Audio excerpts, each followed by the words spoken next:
إذاعة القاهرة الكبرى من القاهرة.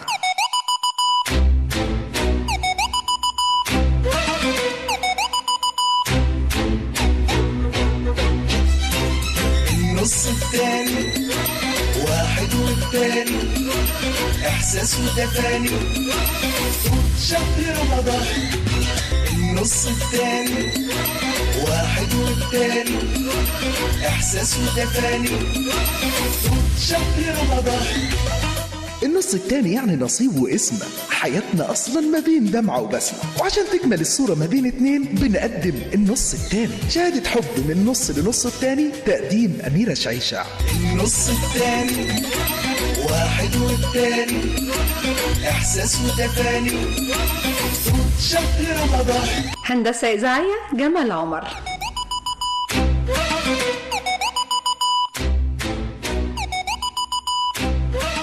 أصدقائي في كل مكان، حلقة جديدة ومتميزة من النص التاني. النص التاني النهاردة مع المخرج المبدع أمجد أبو طالب. أهلا بحضرتك معانا وكل سنة وانت طيب. حضرتك طيبة أستاذة أميرة، أهلا بيك. مخرجنا المبدع الجميل، صاحب الأعمال الدرامية والفنية الجميلة جدا. أكيد في مشوار حياتك دايما بيبقى فيه النص التاني داعم، مساند لحضرتك، بيشجعك. مين هو يا ترى؟ يعني النص كتير، يعني كتير. النص التاني كتير. لا، النص التاني بمعنى حد حد في حياة حضرتك يكون مؤثر ليه تأثير إيجابي. يعني أنا تأثير إيجابي، يعني أنا كل أساتذتي كلهم تأثير إيجابي. كل أساتذتي اللي أنا اتعلمت منهم، سواء مخرجين سواء ممثلين، ولغاية دلوقتي أنا مش منقطع، بالعكس أنا ليا أساتذة وبيمثلوا، والأساتذة دي أنا كنت تلميذ لهم، يعني أكيد أنا استفدت منهم. لو ركزنا يا فندم على أكتر شخصية بقى منهم مؤثرة وداعم، ونقدر نقول هو يعني حضرتك أستاذ أمجد تلميذ هذا الأستاذ أو هذه الأستاذة. أنا يعني كان أستاذي بقى الله يرحمه الأستاذ محمود مرسي، كان أستاذي في معهد السينما، وشخصية لا تنسى في إنه على المستوى أستاذ وتلميذه، على مستوى معرفة وصداقة. ده كان مؤثر جدا في حياتي، اتعلمت منه حاجات كتيرة جدا جدا، سواء في نظريا وعلميا أو سواء عمليا. من الشخصيات اللي أنا مش ممكن أنساها، من الشخصيات اللي أنا ساعدتها كمساعد مخرج في السينما، الأستاذ بركات. يعني تلمست برضو على إيده وأنا مساعد مخرج كتير. الأستاذ عاطف الطيب، كل دول أنا اتدربت معاهم واشتغلت معاهم، ويعني محطة ما أقدرش أنساها في حياتي. طب لو قلنا يا فندم المرأة بقى في حياة حضرتك، أو النص التاني الخاص بالأنثى أو المرأة، مين هي الداعم لحضرتك، أو نقدر نقول النص التاني في حياة حضرتك؟ اللي شجعتني وعلى القراية، وشجعتني على إن أنا لازم أقرأ كويس، وإن أنا لازم أتعلم كويس، كانت أمي الله يرحمها. دي اللي الداعم طول أنا ما شفتش منها غير إن أنا لازم أقرأ، لازم أبقى مثقف، لازم أبقى ملم بده كله. الجزء الثاني اللي هو بقى إيه في حياتي قبل الجواز، يعني متساب ان انا اشتغل ومتساب ان انا اعمل ده. كان كل يعني اساتذتي بتعلم في مرحله وانا صغير، بتعلم من كل ده.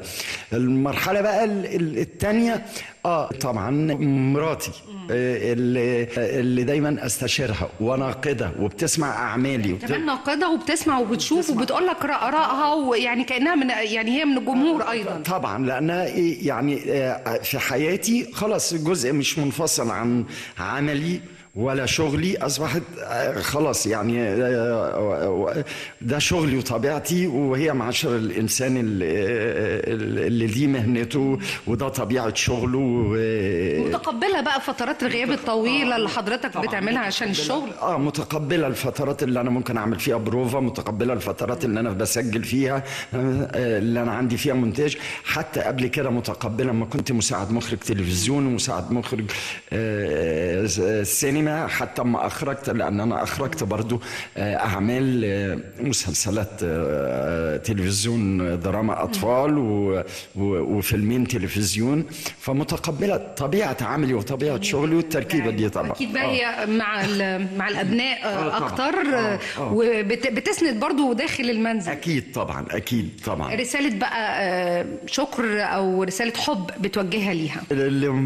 مراتي بقول لها يعني كل سنة وهي طيبة، و يعني ايه استحملتني في طبيعة شغلي اللي انا كنت فيها مساعد، وان انا نقلت فيها مخرج.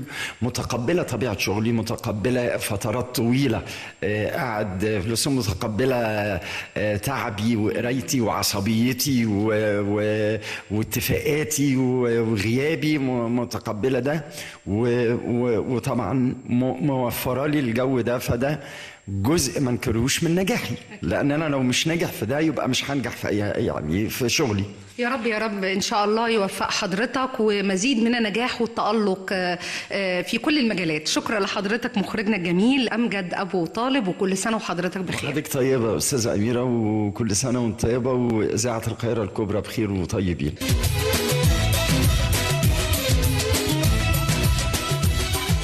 شهادة حب من نص لنص التاني، تقديم أميرة شعيشة. النص التاني واحد والتاني إحساس وتفاني، صوت شهر رمضان. هندسة إذاعية جمال عمر.